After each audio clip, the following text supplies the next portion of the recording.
Welcome everybody, time for a new NIO video. I've been silent for a couple of days and almost weeks actually. I was busy with other projects, and to get back into YouTube and more coverage here on the channel again, I asked my Patreon community, like brainstorming video topics, and I'm gonna make this a video about maybe some nerdy stuff around the chips and SkyOS software, because that has also been what I covered before on the NIO Innovation Day. And so, yeah, let's jump into it. But maybe just because there was so much time in between, this is a chart showing the VIX exploding. Actually, I've been tweeting around this. So usually on X, I can still do lots of content and quick takes during times where I'm more busy with other projects. But long story short, it's quite unusual what's going on in the markets currently, I would say. I've been talking in a live stream with the Patreon community yesterday about some charts and technicals, and it looks like most of the important macro indicators are quite off currently. If we're talking about rates, if we're talking about the US dollar strength and so on. And actually, most of that should actually be supportive for stocks and risk assets like NIO and other Chinese names, but also tech in general. However, it hasn't been. And I think the reason is here because of this VIX spike, which is basically a measure for volatility. It's been, I think, the fourth, what is it?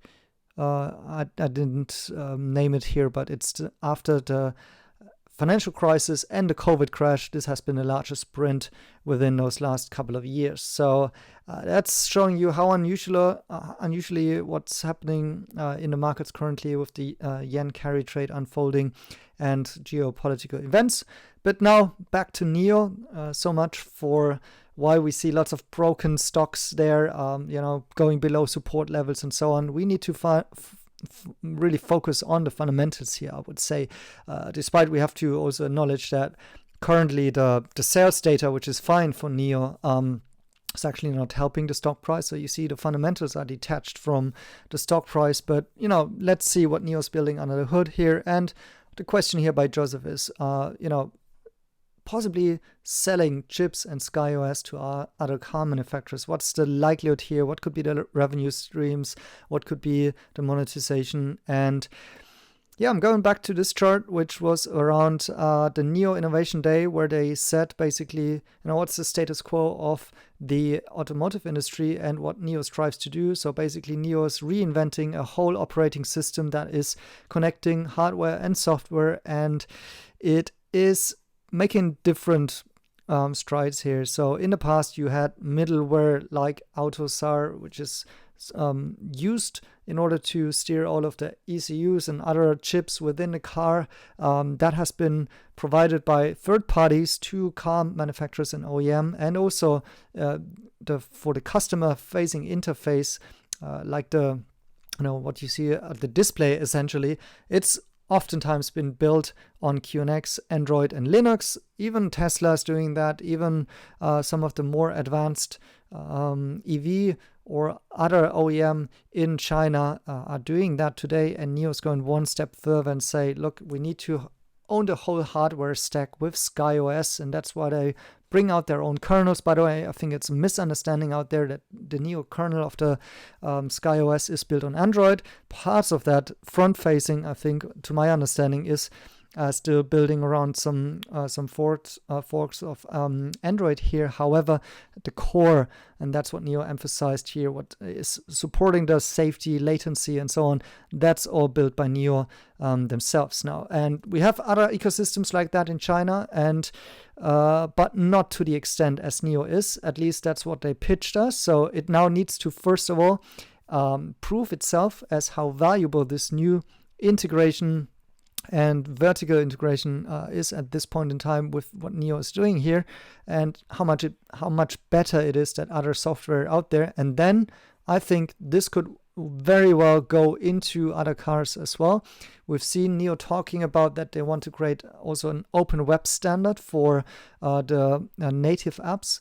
And the bottom line here must be that NIO is strategically an entirely different company to the rest of the folks, meaning they are trying to open it to partners and actually bring their own technology into other systems. So I think now coming back to the question here by my patrons, whether or not I think NIO will be selling software and chips and technology to others is still an open question mark. I said now the first step is to provide the proof that this will be industry leading and a benchmark, right? So what they've presented here seems to be industry leading and benchmark. And I think next year we're going to see with the ET9 like how much of an impact that can have on the industry as a new kind of ecosystem that others might want to adopt.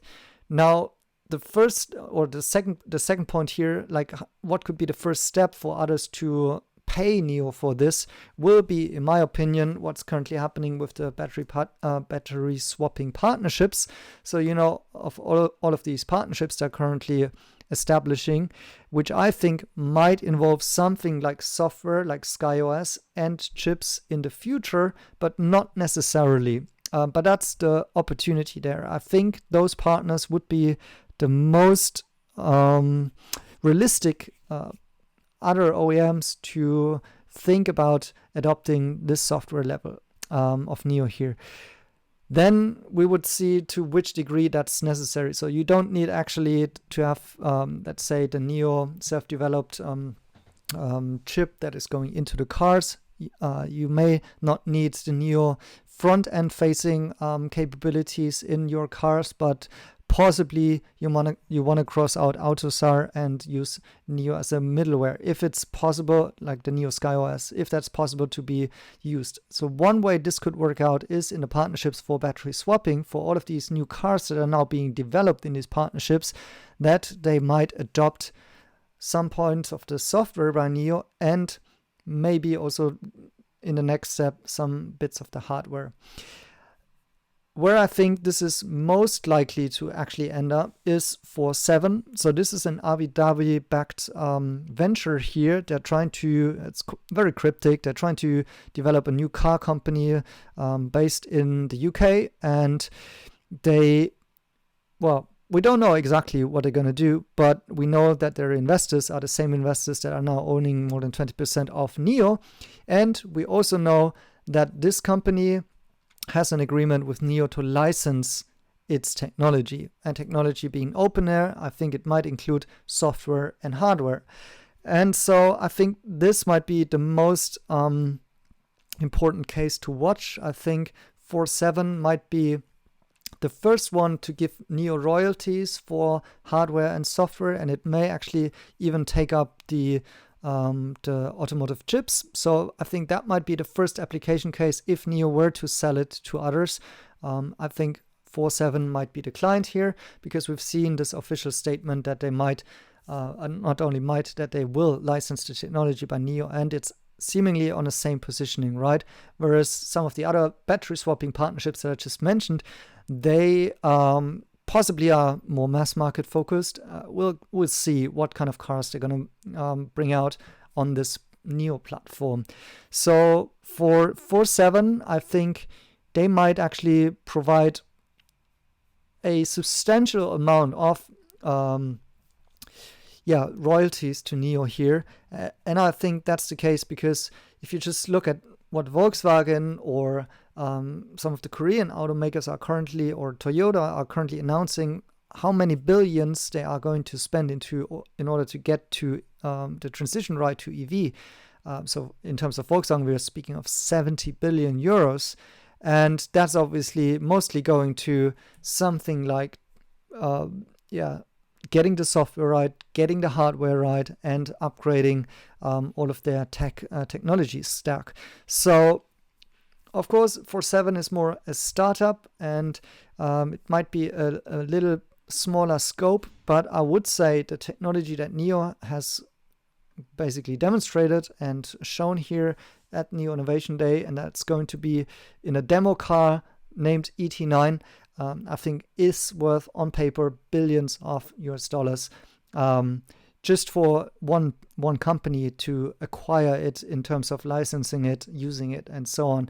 Of course, over a couple of timelines. I think that's also always coming down to this discussion. What should NIO be worth in the end? I mean, if you just look at the pure market cap currently, it's amazing what you get from this company in terms of the assets, the non-existent goodwill, and so on, and the legacy that they have built already with being the top market share in China for premium to luxury EV. So yeah, I think there's tremendous monetization potential in there. And we also, maybe just a side quest here, I have a NIO invested company, Black Sesame Technology. So NIO was early in this company to actually fund the venture, and now they're going IPO in Hong Kong. And we will see that this might be also one of these hardware providers that has a NIO angle to it. It's not a wholly NIO-owned company, but maybe this will also work well with the NIO SkyOS ecosystem, and basically tells us where NIO is getting its fingers everywhere in this topic of chips manufacturing, because that's exactly what Black Sesame is also doing. They are doing chips for AI applications within the cars, but connectivity as well, or autonomous driving, these sorts of things. As I said, this is not a pure play NIO company here, but NIO has these type of open collaborations with some of its ventures. Then there's the partnerships. The announcements are mostly now about battery swapping, but I also have partnerships in some chip making alliances and so on. And so now we need to see how all of that is coming and folding into a bigger picture ultimately. So I would say question marks on the potential of the monetization there are still up to date. I think the first one to prove it, to make the point here, will be Forseven. Then I see the roadmap going down to the battery partnerships that are the companies building battery swappable cars with NIO, which may also be interested in getting some part of the NIO software stack on top of that. And then the third ring would both be some of these partnerships, collaborations, investments, and so on, where all of this could actually get into a more industry ecosystem on top of that, but also linked to NIO and being able to monetizing that. So I hope that's a long explanation to a couple of smart questions there. Thanks for watching, and see you in my next videos.